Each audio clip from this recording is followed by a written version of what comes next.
سب سے پہلے تو حسنین آپ کو اور نمرا کو نیو یارک سے میرا سلام قبول ہو. وعلیکم السلام رضوان. اچھا وزیر اعظم میاں شہباز شریف چونکہ گزشتہ 4 روز سے نیو یارک میں ہیں اور جنرل اسمبلی کا جو سیشن ہے اس میں مختلف جو پروگرامات ہوتے ہیں, مختلف ایجنڈاز پہ بات ہوتی ہے. وزیر اعظم میاں شہباز شریف آج پاکستانی معیاری وقت کے مطابق تقریباً 6:30 سے 7 کے درمیان خطاب کریں گے جنرل اسمبلی سے.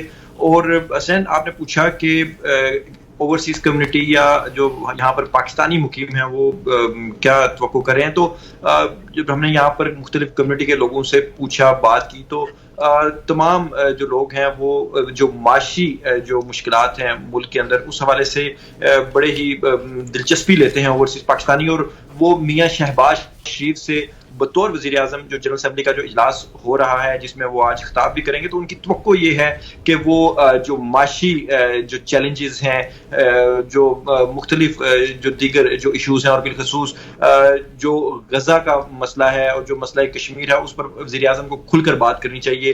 تو آج کا جو سیشن ہونے جا رہا ہے جنرل اسمبلی کا, یہ سربراہان مملکت جتنے بھی اس جنرل اسمبلی میں شریک ہوتے ہیں ان کو ایک سیکوینس وائز ان کو وقت دیا جاتا ہے, اور آج میاں شہباز شریف خطاب کریں گے جنرل اسمبلی سے. اور یہ جو ان کا ایجنڈا ہے اس کے مطابق وزیر اعظم میاں شہباز شریف کلائمیٹ چینج پر بات کریں گے, اسلامو فوبیا پر بات کریں گے.